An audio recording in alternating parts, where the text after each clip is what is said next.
ത്രിതല പഞ്ചായത്തുകളിലേക്കുള്ള തിരഞ്ഞെടുപ്പ് പടിവാതിക്കൽ വന്ന് നിൽക്കുന്ന സാഹചര്യം.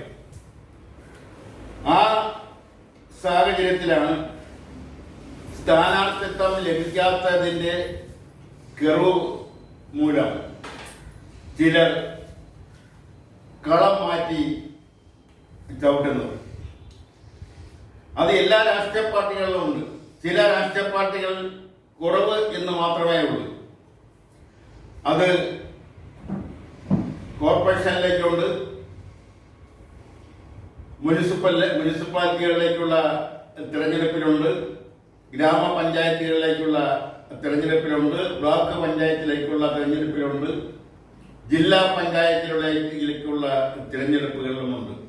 സ്ഥാനാർത്ഥിയായി അല്ലെങ്കിൽ സ്ഥാനാർത്ഥിത്വം കിട്ടുമെന്ന് പ്രതീക്ഷിച്ചിരിക്കുന്നവർ ആ സ്ഥാനാർത്ഥിത്വം ലഭിക്കാതെ വരുമ്പോൾ കളം മാറി മറ്റൊരു രാഷ്ട്രീയ പ്രസ്ഥാനത്തിന്റെ സ്ഥാനാർത്ഥിയായി മാറുന്ന കൗതുകകരമായ കാഴ്ച കഴിഞ്ഞ ദിവസങ്ങളിൽ കേരളം കണ്ടു. ആശയപരമായ അഭിപ്രായ ഭിന്നതയല്ല, ആദർശത്തിന്റെ പേരിലുമല്ല, സ്ഥാനമോഹങ്ങൾക്ക് വേണ്ടി അല്ലെങ്കിൽ സ്ഥാനാർത്ഥിത്വം ലഭിക്കുന്നതിന് വേണ്ടി ഉള്ള മാറ്റം. താൻ ആഗ്രഹിച്ച സ്ഥാനാർത്ഥിത്വം ലഭിക്കില്ല എന്ന് ഉറപ്പു വരുമ്പോൾ മറ്റൊരു രാഷ്ട്രീയ പാർട്ടിയുടെ കൊടുക്കയിൽ ചെന്ന് അവരുടെ സ്ഥാനാർത്ഥിയായി മത്സരിക്കുന്നതിന് യാതൊരുവിധ ഉളുപ്പുമില്ലാത്ത ഒരു രാഷ്ട്രീയ അന്തരീക്ഷമാണ് കേരളത്തിലുള്ളത്. ഇത് മറ്റ് സംസ്ഥാനങ്ങളിലാണ് സാധാരണ കണ്ടുവരുന്നത്. ഇന്നിപ്പോൾ കേരളത്തിലും അത് തന്നെയാണ് നടന്നു വരുന്നത്. എന്തിനാണ് ഇത്രയധികം ബുദ്ധിമുട്ടി അല്ലെങ്കിൽ സ്വന്തം കാഴ്ചപ്പാടിനെ കാലാകാലങ്ങളായി വളർത്തിയെടുത്തുകൊണ്ടുവന്ന കാഴ്ചപ്പാട്, ആദർശം, അതിനെയെല്ലാം ഒരു നിമിഷം കൊണ്ട് വലിച്ചെറിഞ്ഞുകൊണ്ട് മറ്റൊരു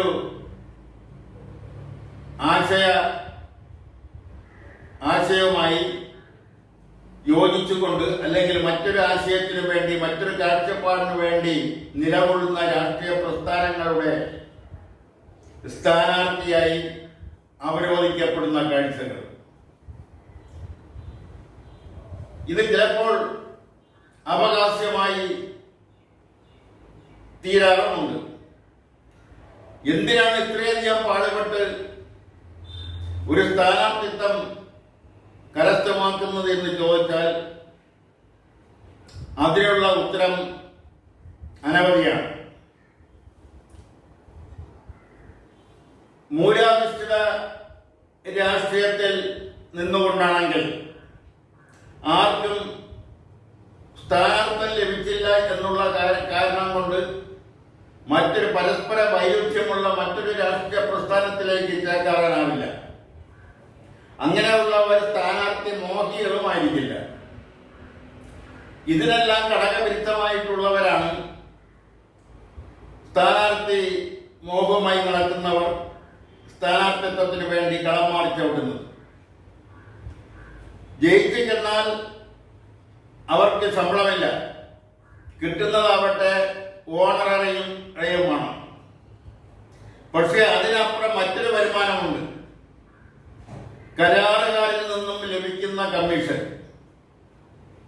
അതും കൂടി മുന്നിൽ കണ്ടുകൊണ്ടായിരിക്കും ഇവരെല്ലാം സ്ഥാനാർത്ഥികളാകാൻ താല്പര്യപ്പെടുന്നതും അങ്ങനെ കിട്ടാതെ വരുമ്പോൾ മറുകണ്ഠം ചാടി സ്ഥാനാർത്ഥിത്വം ഉറപ്പിക്കുന്നത്. അതേസമയം മൂലാധിഷ്ഠിത രാഷ്ട്രീയത്തിൽ അടിയുറച്ച് വിശ്വസിച്ചുകൊണ്ട് പാർട്ടി സ്ഥാനാർത്ഥിത്വം തരികയാണെങ്കിൽ മാത്രം മത്സരിക്കും എന്നുള്ള ആശങ്കയുള്ളവരും ധാരാളമുണ്ട്. ഇതെല്ലാം പറയുമ്പോൾ മറ്റു പല സംസ്ഥാനങ്ങളിലും അപേക്ഷിച്ച് കേരളം കുറേയൊക്കെ ഭേദമാണ്. എന്നാൽ ഈ അടുത്ത ദിവസങ്ങളിൽ സ്ഥാനാർത്ഥത്തിന് വേണ്ടി പരസ്പര വൈരുദ്ധ്യമുള്ള രാഷ്ട്രീയ പ്രസ്ഥാനങ്ങൾ ഇന്നലെ വരെ വൈരുദ്ധ്യം നിലനിർത്തി പോന്ന രാഷ്ട്രീയ പ്രസ്ഥാനങ്ങളിലേക്ക് ചേക്കേറുന്ന കാഴ്ചയാണ് ചുരുക്കമായിട്ടാണെങ്കിലും ചിലർ കാണിക്കുന്നത്. ചിലർ ആത്മഹത്യ ചെയ്യുന്നു. അപൂർവം ചില ആൾക്കാർ ആത്മഹത്യ ചെയ്തിരിക്കുന്നു സ്ഥാനാർത്ഥിത്വം ലഭിക്കുന്നതിന്. ഇതിനു മുമ്പൊന്നും കേരളം കേട്ടുകേൾവിയില്ലാത്ത ഒരു പ്രതിഭാസമാണ് സ്ഥാനാർത്ഥിത്വം ലഭിക്കാത്തതിന്റെ പേരിൽ ആത്മഹത്യ ചെയ്യുന്നത്. തമിഴ്നാട്ടിലൊക്കെ ഇത് സംഭവിച്ചിട്ടുണ്ടാവാം. പക്ഷെ കേരളത്തിൽ ഇത് ആദ്യമായിട്ടാണെന്നാണ് തോന്നുന്നത്. ഇവിടെയെല്ലാം നഷ്ടപ്പെടുന്നത് ധാർമ്മികതയാണ്. ധാർമ്മികത ഇതിൽ അടി ഊന്നിയുള്ള അല്ലെ ധാർമ്മികതയിൽ വിശ്വസിച്ചുകൊണ്ടുള്ള മൂല്യാധിഷ്ഠിത രാഷ്ട്രീയത്തിന്റെ പാപ്പരത്വമാണ് ഇവിടെയെല്ലാം കാണുന്നത്. ഒരു പൊതുപ്രവർത്തകന് അല്ലെങ്കിൽ ജനങ്ങളെ സേവിക്കുന്നതിന് വേണ്ടി ഒരു ഗ്രാമപഞ്ചായത്ത് അംഗമോ ഒരു ബ്ലോക്ക് പഞ്ചായത്ത് അംഗമോ അതുമല്ലെങ്കിൽ ഒരു ജില്ലാ പഞ്ചായത്ത് അംഗമോ അതല്ലെങ്കിൽ കോർപ്പറേഷൻ കൗൺസിലറോ അതുമല്ലെങ്കിൽ ഒരു മുനിസിപ്പൽ കൗൺസിലറോ ആവണമെന്നില്ല. മുമ്പെല്ലാം മൂല്യാധിഷ്ഠിതമായ ചില ധാർമ്മിക മൂല്യങ്ങൾ ഉയർത്തിപ്പിടിച്ചിരുന്നുവെങ്കിൽ ഇന്ന് അതെല്ലാം മാറി ജാതി, മതം, പണം, അതുപോലെ തന്നെ ഒരു പരിധിവരെ വ്യക്തിത്വം, ഇതെല്ലാം ജയപരാജയങ്ങൾ തീരുമാനിക്കുന്ന ഒരു പ്രധാനപ്പെട്ട ഘടകമായി മാറിക്കഴിഞ്ഞിരിക്കുന്നു. അപ്പോൾ മൂല്യാധിഷ്ഠിത രാഷ്ട്രീയം എങ്ങോ പോയി മറയുന്നു. ഇത് പറയുമ്പോൾ മൂല്യാധിഷ്ഠിതമായ രാഷ്ട്രീയത്തില് അടിയുറച്ചു നിന്നുകൊണ്ട് രാഷ്ട്രീയ ധാർമ്മികതയ്ക്ക് ആ ധാർമ്മികത ചോർന്നു പോവാതെ കാത്തു സൂക്ഷിച്ച് മത്സരിച്ച് ജയിച്ച് പഞ്ചായത്ത് പ്രസിഡന്റുമാരും മുനിസിപ്പൽ ചെയർമാൻമാരും കോർപ്പറേഷൻ മേയർമാരുമായിട്ടുള്ള ആൾക്കാരുണ്ട്. പഴയ തലമുറകളിൽപ്പെട്ടവർ. തലസ്ഥാന നഗരിയായ തിരുവനന്തപുരത്തിന്റെ ആദ്യ മേയർ എന്ന് പറയുന്നത് ശ്രീ പൊന്നറ ശ്രീധരായിരുന്നു. തിരുവനന്തപുരത്ത് ആദ്യമായിട്ട് ഒരു രാഷ്ട്രീയ സംഘടന രൂപീകരിക്കുന്ന 3 പേരിൽ ഒരാളാണ് പൊന്നറ ശ്രീധർ. കമ്മ്യൂണിസ്റ്റ് ലീഗ് എന്നായിരുന്നു അതിന്റെ പേര്. മറ്റ് 2 പേര് MPV പണ്ടാരത്തിലും NC ശേഖർ. അതിനുശേഷം S വരദരാജൻ നായർ തിരുവനന്തപുരം കോർപ്പറേഷന്റെ മേയറായിരുന്നിട്ടുണ്ട്. അദ്ദേഹം പിന്നെ KPCC പ്രസിഡന്റും കേരളത്തിന്റെ ധനകാര്യ വകുപ്പ് മന്ത്രിയൊക്കെ ആയിട്ടുണ്ട്. S വരദരാജൻ നായർ തിരുവനന്തപുരം കോർപ്പറേഷൻ മേയറായിരിക്കുമ്പോഴാണ് സ്വദേശവുമായി പത്രാധിപർ ശ്രീ K രാമകൃഷ്ണപിള്ള നാട് കടത്തുന്നത്.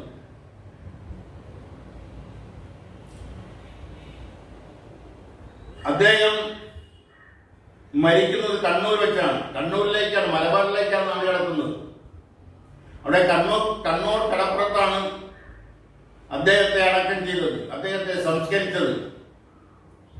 ആ ചിതാഭസ്മം അവിടെ നിന്ന് തിരുവനന്തപുരത്തേക്ക് കൊണ്ടുവരുന്നതിന് വേണ്ടി ആ സംസ്കാര ചടങ്ങിന് നേതൃത്വം കൊടുത്തത് ശ്രീ K കേളപ്പനാണ്.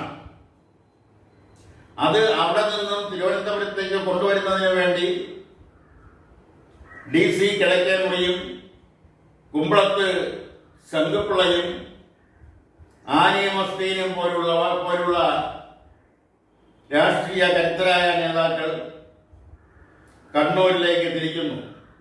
അവർ സ്വദേശവുമായി രാമകൃഷ്ണപിള്ളയുടെ ചിതാഭസ്മവും വഹിച്ചുകൊണ്ടുള്ള ആ കാർ, അംബാസഡർ കാർ കൊല്ലത്ത് വന്നപ്പോൾ അന്നത്തെ തിരുക്കൊച്ചി മുഖ്യമന്ത്രി, അന്ന് പ്രധാനമന്ത്രി എന്നാണ് അറിയപ്പെടുന്നത്, ശ്രീ പട്ടന്താണുള്ള ആ കാറിൽ ആ ചിതാഭസ്മവും കസ്റ്റഡിയെടുക്കാൻ ഉത്തരവ് നൽകുന്നു.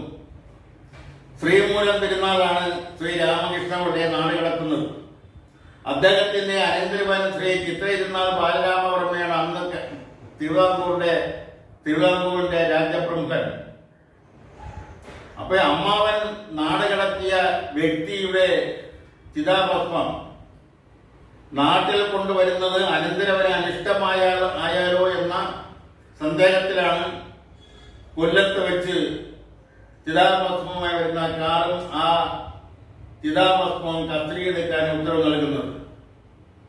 എന്നാൽ ആ കാറിന്റെ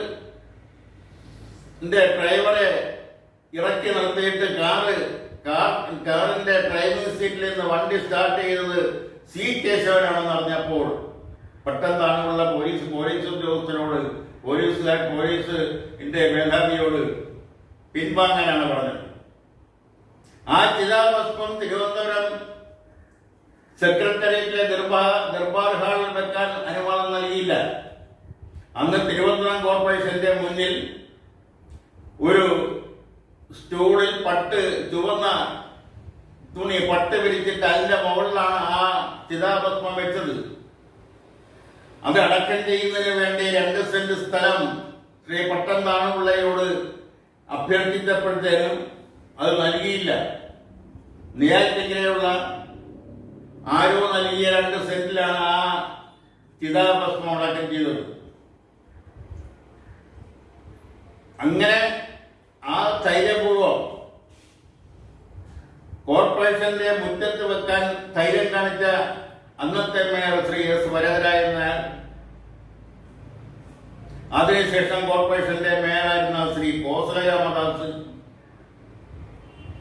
രാമദാസ് ആറ്റിങ്ങൽ MLA ആയിരിക്കുമ്പോഴാണ് അദ്ദേഹം CPIM എന്ന് രാജിവെച്ച് നക്സലൈറ്റിൽ ചേർന്ന 5 MLA-മാരോടൊപ്പം ചേർന്ന് MLA സ്ഥാനം രാജിവെച്ചു.